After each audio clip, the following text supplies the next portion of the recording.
What names have great meanings in one language but bad meanings in another language?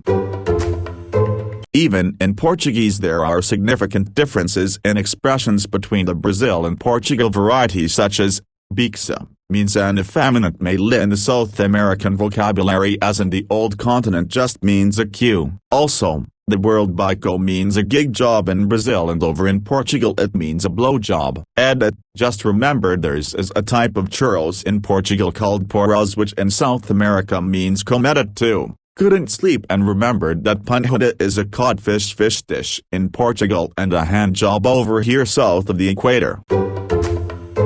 The whole drama with Dua Lipa and Malaysians was a good example. She wrote on one of her Instagram posts, "Happy birthday Bobby," where Bobby actually means dad in Albanian, but in Malay it means pig, and it can also be some sort of a vulgar depending on how you use it. Here is what I'm talking about.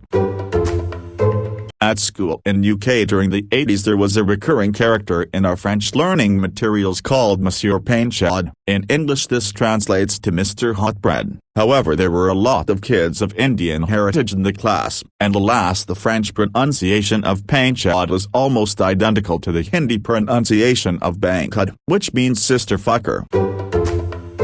Finnish and Japanese have some great ones, because they share a lot of word structures, lots of vowels, not many consonant clusters, double consonants, etc., but aren't related. For example, one of Finland's previous prime ministers is named Esko Aho. Esko doesn't mean much anything, at least to modern ears. It's just a male first name. Aho means a type of field. In Japanese, first of all, names ending in ko are strongly female-coded. Secondly, Aho means an idiot. This one isn't a given name, but I find it entertaining. So here goes. Kakka in Finnish means poop. In Japanese, it means roughly your excellency, or other such high position, like a head of a state. So you could have addressed Prime Minister Aho as Kakka, I guess. I mean, Finland has a president as the technical head of the state, but the Prime Minister is also important, so I have no idea how the Japanese actually addressed him.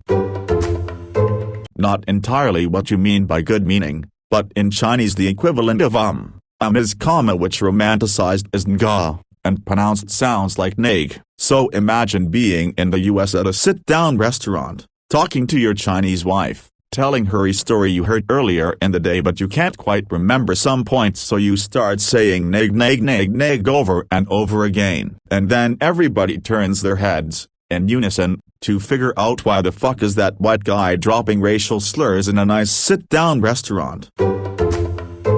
My husband and I both have Cantonese name. Part of my name was spelled out in English as home, in Chinese the word common, which my mom intended to mean lovable.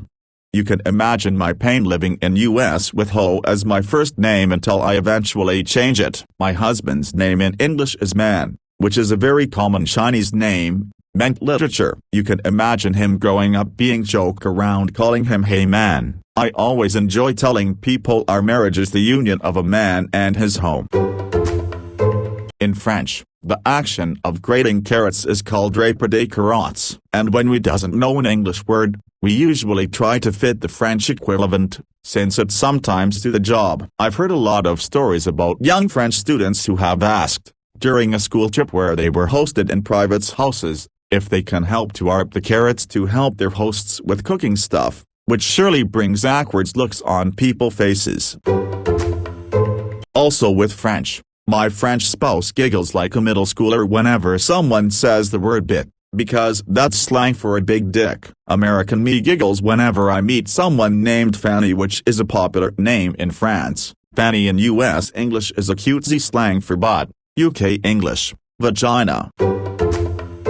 In Australia we have folk monsters called yowies. It's also a brand of chocolates shaped like monsters. Tried explaining that to some female friends in university. Everyone thought I was talking about yaoi. Japanese love fiction between men. Made me wonder what some of my female friends were getting up to. In Japanese, the Russian name Yuri is written phonetically with a long U sound. Yuri / which can be a unisex Japanese name, potentially written either or for a man. The popular ice skating anime Yuri on Ice is premised in part on being about two male ice skaters named Yuri, one Japanese and one Russian. By contrast, the word for lily uses a short U sound, Yuri. So phonetically, with the Japanese pronunciation, it's a bit different than the Russian male name. I have no idea if the Russian pronunciation of the name Yuri actually uses a long or short U sound though. My mom would get looked at funny when we lived in Hungary during doctor's appointments and those kinds of things, because her name is Agnieszka, pronounced Agnieszka, and the Hungarian equivalent is Agnes, pronounced Agnes, whilst Agnieszka is the diminutive form. Not necessarily a bad thing, but definitely odd to have strangers think you have a baby name in your papers. Nimrod is a funny one. It became English slang for a dummy after Bugs Bunny sarcastically called Elmer Fudd Nimrod due to his lack of hunting prowess. Too many people missed the reference to the biblical Nimrod, who was a mighty hunter before the Lord, and instead thought that Nimrod was synonymous with incompetent. Dr. Looney Tunes viewers didn't understand an obscure biblical reference, turned Nimrod into an insult. I went to the French Film Festival in my city in high school back in 2017. Now let me set the scene. Over 100 students from different schools, some all guy, some all girl and one co-ed. The movie was La Voyage to Fanny and we had English subtitles, so in big caps across the screen was Fanny's journey. Cue this room of 16-17-year-olds cracking TF up. Similarly in 2016 my dad, stepmom and stepbrother went to Disneyland Paris. My stepmom had to handle everything because the rest of us were too damn immature to face the secretary named Fanny. Story time. I worked in Afghanistan as a liaison and a translator for a number of years. Every Friday vendors would come hold a private little bazaar for the Americans to buy knickknacks etc. There was a young American woman named Kira who went to the bazaar one week and had a necklace made in Perso-Arabic script that spelled her name. So I saw her at breakfast wearing her new necklace and said, "I don't know how to tell you this, but you have penises on your neck." She asked what I meant and I explained that in Farsi, Dari, the local language, kir means penis, and adding an a at the end of the word pluralized it. So, essentially, you're walking around with a sign that says Kira, your English name, but in that script means dicks. Well, she didn't appreciate my feedback and yelled at me saying, "Well, that's not what it means to me." And I just remember saying, "Well, the second you put it in that alphabet, you started walking around with a dick sign around your neck." She never spoke to me again. Mr. R-, say, hear it on phone during bussiness call, without smile. R- is a person's name, sometimes, rare, surname in Lithuania. Simple, plain and dull name without any particular meaning there. If to dig deeper, it's probably just a localized version of Indo-European name Armin, analog of Latin Arminius, but by adding apostrophe as an ending, according to Lithuanian nouns ending rules. Nevertheless, it's still funny if person saying name doesn't realize how English-speaking ones hear it small, otherwise they usually change or short it out. Niga in Korean, ni equals you, ga equals conjugation to follow a noun that ends in a vowel in a sentence, followed by an accusative verb. In English, it obviously means something else. I know Chinese also has something similar, nij, sound, which is just like I find it pretty funny because it confuses everyone and involuntarily makes some Asians sound so racist when it's just a very common part of a sentence. Torai actually means bird in Japanese. Nui tori means chicken specifically, and I believe the etymology there is garden bird. However, chicken is often truncated to just torai in a lot of instances, especially in the context of food, where chicken is the most commonly eaten bird by a wide margin. But even then, they'll still often use the character for bird rather than chicken, as in yakitori, chicken meat, or torniku. Does use the chicken kanji for just torai, though. I taught English in China. Had a student in her late 20s with an English name of Fanny.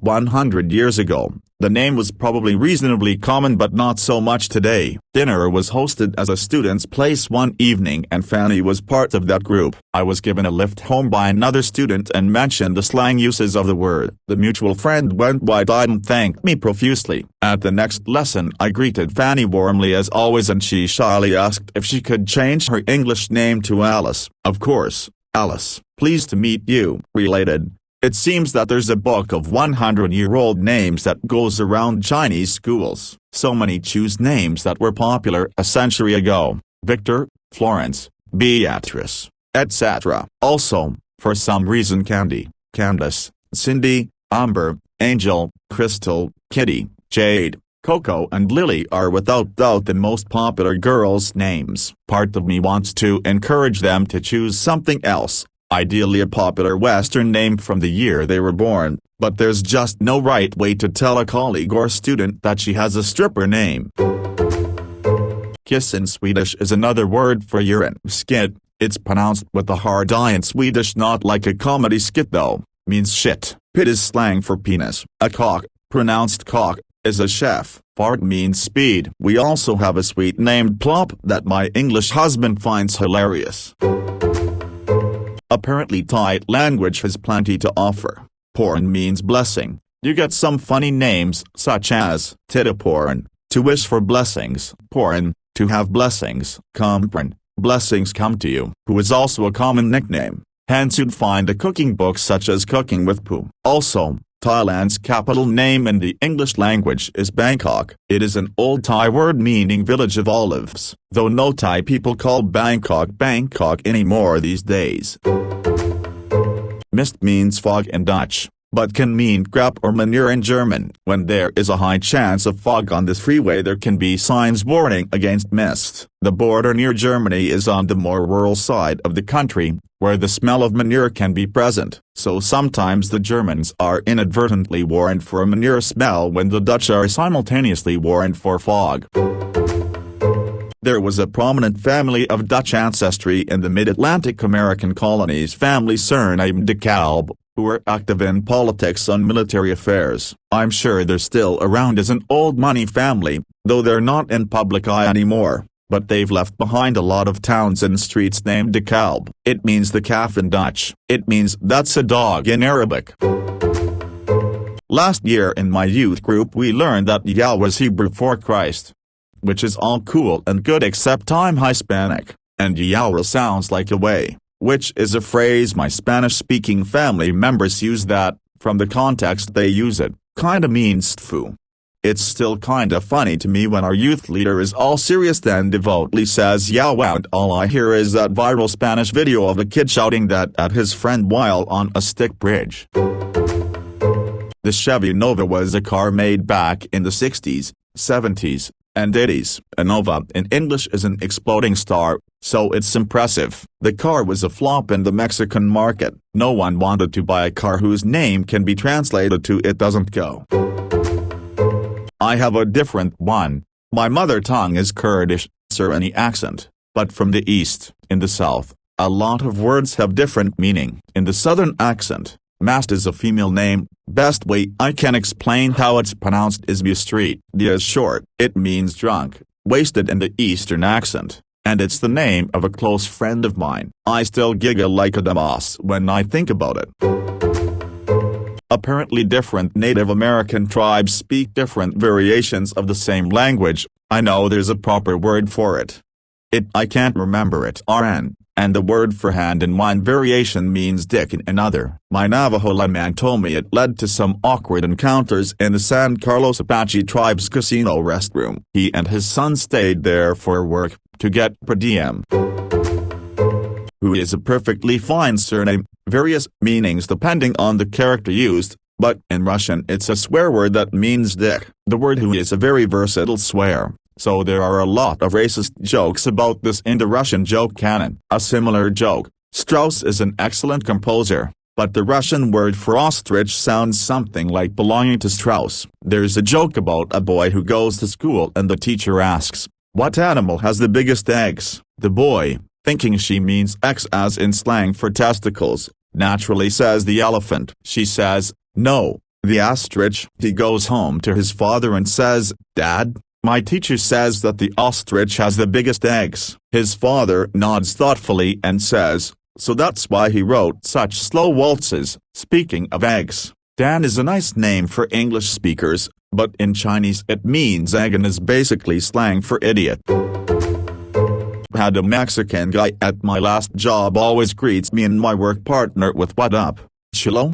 And my coworker would say "fuck you." Wasn't sure why. I'm Mexican, I speak Spanish, and he's calling us cute, which was a little weird, but whatever. Then I asked my coworker about it one day and it made sense. Chula means cute boy, girl in Spanish, but he told me it was Puerto Rican slang for my bitch. So all that time he'd been saying "what up, my bitch?" And I just went wasapfu like an idiot all that time. My sister chose to be called Shayosha by her nephew, my son. My grandfather immigrated from Poland and she liked the idea of using the Polish word for aunt.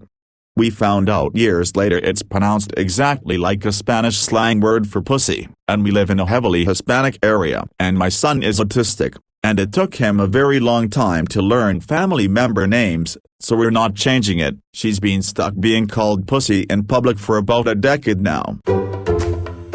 When I decided to take a long-distance bus from Surabaya to Denpasar, Bali, not recommended, we passed through a sleepy Javanese town called Probolinggo. I have never been able to say this town's name with a straight face, and to this day it is the place name that makes me most sexually uncomfortable to hear.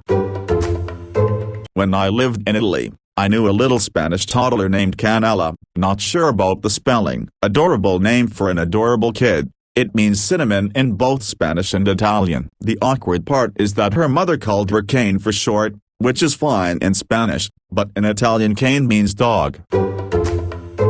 Li in English means meadow, supposed to be a beautiful name. In Burmese, Li is an aggressive word for dick or a synonym for a swear word, like fuck or shit. So if you are Li and you visit Myanmar, Burma in the future, and someone asks for your name, you should think before replying. I work with a Japanese woman whose given name is Shayo. They don't think of names in terms of meaning, but the characters translate to something like, guaranteed ideal. In English, she knows that it sounds like she is a hope, so she goes by her family name instead, for reasons of professional reputation. Not a person's name, but in Hawaiian, a pupu, pronounced pupu, is an appetizer. Then there's the word pupu, pronounced po-o-po-o, which is often spelled without the okina apostrophe, so it literally looks like poo-poo. It's a deeply cut groove or indentation, like a bay. There's a road and place here called Napao-po, which without okina or kahako, the line, it's just spelled Napupu. Mainland tourists trying to pronounce the road are not kind to it. Pipi, pronounced pp, is a cow. Laho pp equals eggplant, literally means cow testicles. Oddly, cow, pronounced cow, is a goat. LOL. Chevy back in the 80s, or maybe early 90s, wanted to sell one of its most popular brands, the Nova, in Spanish-speaking countries. It was an absolute flop. Later focus groups revealed that Nova literally translated to the potential customers as no-go in Spanish, as in the name inferred the car wouldn't run. I've learned this somewhere from school, but I do not know how accurate it is. Apparently in Arab or Caribbean cultures, touching the tip of your index finger with all 5 other fingers from the other hand is offensive, as it apparently tells the other person they have 5 fathers, the 5 fingers, and their mother is a whore. The index finger. I don't know if it's true or not, but I found it creatively funny. I believe it's called the 5 fathers. My name is Paulina, but everyone calls me Pau. Some years ago I was in high school and I don't remember why I missed the first day of school. I was chatting with one of my friends that day and she was excited because she became friends with the Brazilian kid who was new at the school. I am from Mexico. She was sending me an audio and when she said my name the kid sounded surprised. That day my friend lied to me and told me that he was surprised because my name sounded similar to Pau, that means bread. Later on, I discovered that my name Pau actually means the masculine private body part.